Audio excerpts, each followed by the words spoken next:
فدراسیای بین المللی дзودو در سامانه رسمی خود آخرین رده‌بندی المپی را قبل از برگزاری بازی‌های المپی توکیو نشر کرد. طبق رده‌بندی نشر گردیده، چهار گشتنگیر تاجیک سامان محمدبیکوف در وزن تا 73 کیلو، اکمل مرودوف 81 کیلوگرم، کامرانشاه استوپیریون 90 کیلوگرم و تیمور رئیموف 100 کیلوگرم روخت بازی‌های المپی توکیو 2020 را به دست آوردند. بهروز خواجه‌زاده نیز در این وزن 73 کیلو در رده‌بندی جای 25 را به دست آورد، ولی به سبب از سامان محمدبیکوف کمتر بودن خلویش صاحب روخت نشد.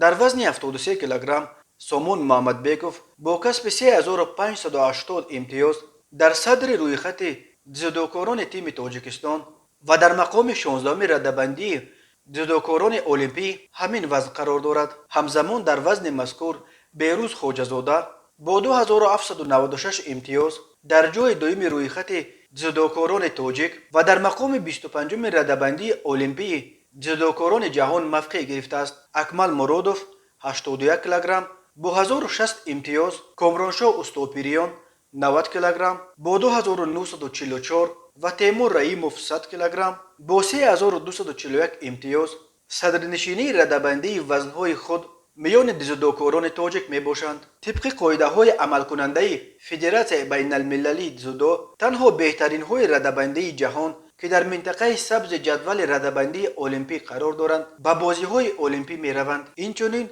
از یک دولت در یک وزن تنها نفری در رده‌بندی المپی نظر به هموطن خود مقام بالاتر داشته صاحب روخت المپی می گردد. فدراسیای گشتین جودوی تاجیک گفت از این رو بهروز خواجه‌زاده هرچند در منطقه سبز قرار دارد، بنابر امتیازهای کم داشتنش از سامان محمدبیکوف روخت المپیادی در پیش بوده را به دست نآورد. سامان محمدبیکوف، کامرانشاه استوپیریون و تیمور رئیموف باشد مستقیما روخت گرفتند. اکمل مرودوف با به دست آوردن کوتای منطقوی به بازی‌های المپی رو یافت. فدراسیای بین المللی جودو روز 28 ایون هم ورزشگران صاحب روخت شده را رسما اعلان می نماید.